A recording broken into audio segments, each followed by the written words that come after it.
You ever have one of those moments where you realize your whole life is a lie? Mine happened while I couldn't move a single muscle. I'm Mark, 41, software engineer, married to Jennifer for 9 years, thought we were solid, thought wrong, had a decent life insurance policy through work, $500,000, standard tech company benefit. Jennifer was the beneficiary. Never thought much about it until later. Here's how it went down. 7 months back, I had what they call a medical event, fancy term for my body deciding to quit on me mid-grocery run. 1 second I'm comparing pasta prices, next second I'm on the floor staring at fluorescent lights while someone screams for help. Stroke. Massive one. Brainstem. The kind that shuts everything down. Left me completely paralyzed. Couldn't move my arms, legs, face, couldn't speak, could only move my eyes. But here's the kicker.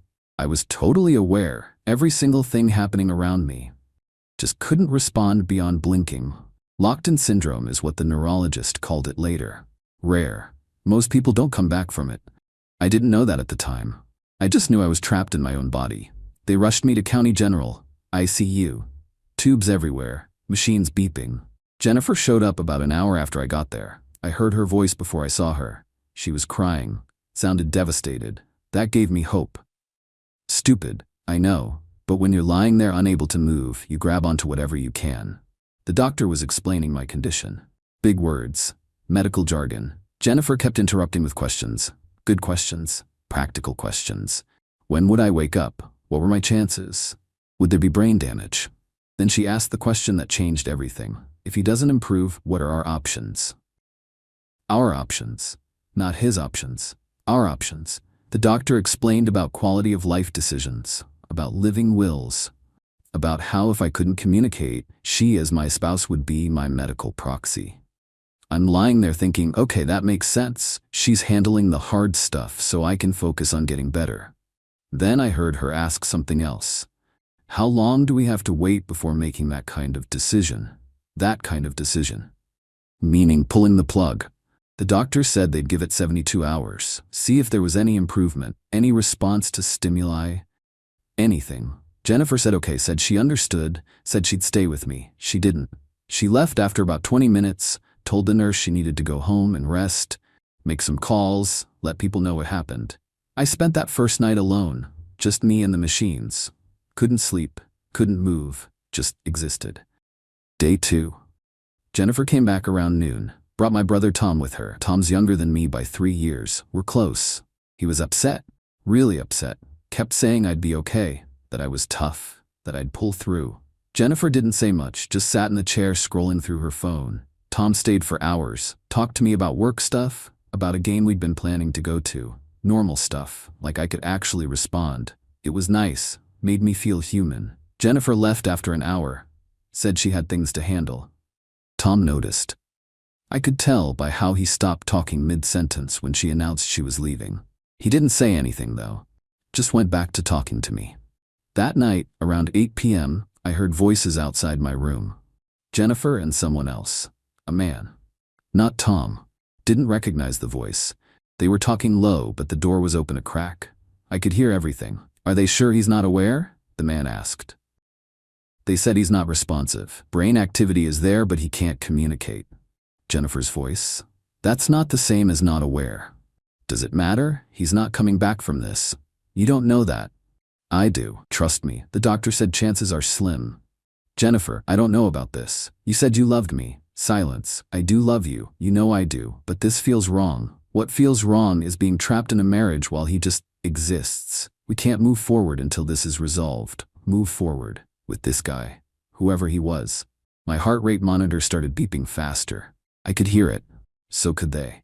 Shit, someone's coming. Jennifer's voice. Panicked. Footsteps. Running. Gone. A nurse came in, checked my vitals, said my heart rate was elevated, asked if I was in pain. I couldn't answer. She adjusted something in my IV, probably anxiety medication based on my vitals. Everything got fuzzy. When I woke up again, it was morning. Day 3. Jennifer was there, in the chair, not alone. The guy from the hallway, he had his hand on her shoulder. Must have told the nurses he was family. Brother, maybe. They wouldn't have let him in otherwise. ICU rules. They were looking at me like I was already dead. The doctor came in. Different doctor than before. Younger. Female. She checked my chart, examined me, the usual routine. Any changes?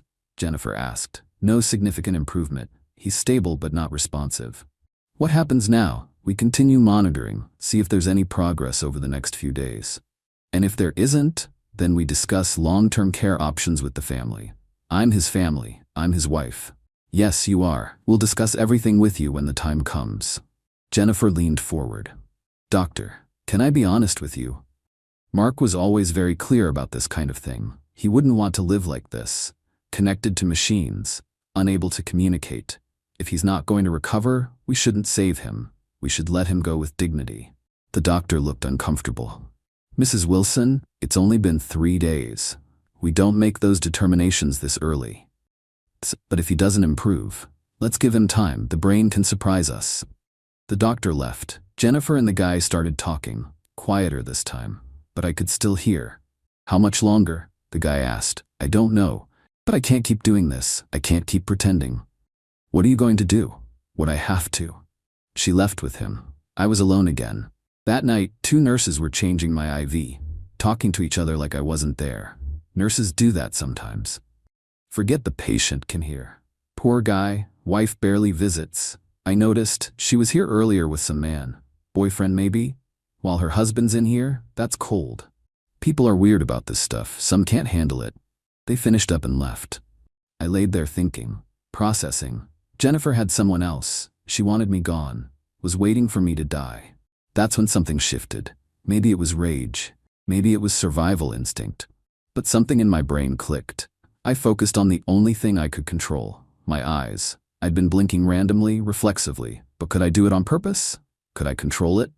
I tried to blink twice in a row, deliberately. Did it. Tried again. Did it again. Then I focused on my right hand, the dominant one. Tried to move a finger, just one finger, nothing. Tried again, nothing. Kept trying. All night, around 4 a.m., my pinky finger twitched. I did it again. Definite movement. By morning, I could move 3 fingers on my right hand and blink on command. When the nurse came in for morning rounds, I managed to tap my fingers on the bed rail. She noticed, called for the doctor. They ran tests, lots of tests, confirmed I was regaining some motor function, said it was a good sign. Rare but possible. Jennifer showed up around 10 a.m. The doctor told her the news.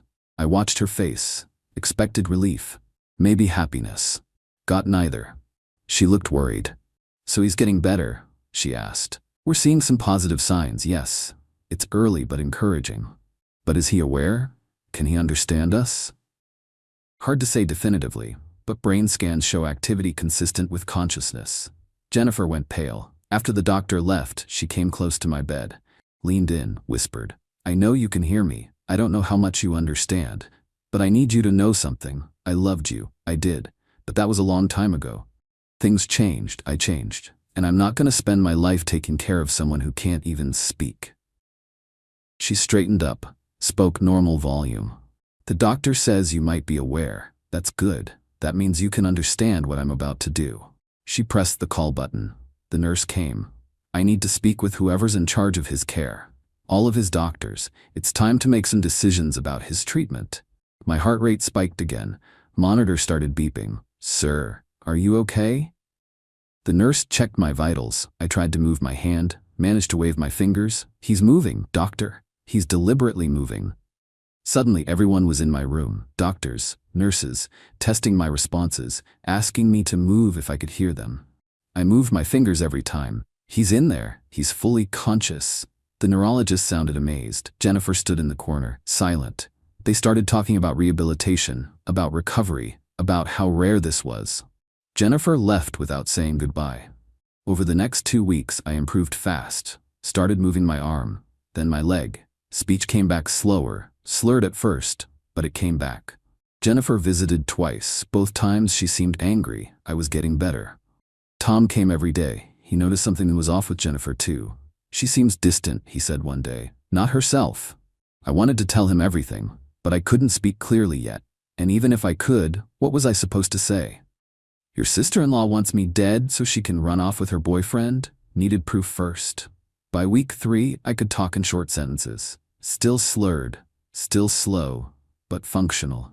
First thing I did was ask Tom to bring my phone from home. Once I had it, I checked our cell records online. We had a shared family plan. I was the account holder. Easy to check. Jennifer had been texting someone constantly. Same number. Hundreds of messages going back months. Got the number. Ran it through a reverse lookup. Name came up. Derek Chen. Googled him. Works at Jennifer's company. Sales director. There it was. Digital confirmation. Next thing I did was call Tom. Had him come alone. Told him everything. The conversation in the hallway. Jennifer's reaction to my improvement. The guy. All of it. Tom's face went through about 5 different emotions. Are you sure? I'm sure. What do you want to do? I want a lawyer. I want out of this marriage. And I want her to know I heard everything. Tom made calls. Got me a shark of a divorce attorney. Woman named Patricia Morris. She came to the hospital, listened to my story. This is unusual, she said, but we can work with it. First thing, we need to update your medical directives. Remove her as your proxy. Make sure she can't make any decisions about your care. Done. Second, power of attorney. Who do you trust? Tom. We'll get that filed today. Third, divorce. On what grounds? Attempted murder. Patricia raised an eyebrow. That's aggressive. Legally, it won't qualify as attempted murder. She didn't actively try to kill you, but we can file on grounds of extreme cruelty and abandonment. We'll reference her statements to the doctors about not saving you and her pushing for end-of-life decisions while having an affair. That paints a damning picture. Works for me. I have my testimony. I was conscious and aware. She told the doctors I wouldn't want to live like this. That they shouldn't save me. Then she tried to have them withdraw care while I could still hear everything. She actually said that to doctors? I heard it. The medical staff can confirm she was pushing for end-of-life decisions within days of your admission. Perfect. That's extreme cruelty. Combined with abandonment and infidelity, you'll get a favorable settlement. Papers were drawn up by end of day. Patricia filed emergency motions first thing the next morning. By afternoon, Judge had granted the orders. All medical decision-making transferred to Tom. My medical directives updated. Jennifer removed from everything. All while Jennifer thought I was still too impaired to understand what was happening. She came to visit the next day. Brought flowers. Fake smile plastered on her face. How are you feeling? She asked. Better. My speech was clearer now. Almost normal. That's great. Really great. Where's Derek? She froze. Who? Derek Chen. Your coworker. The guy you've been texting. The guy in the hallway that night. The guy who sat next to you in my room that morning pretending to be family. Color drained from her face. I don't know what you're talking about. I was awake, Jennifer. The whole time. Couldn't move. Couldn't speak. But I heard everything. You couldn't have.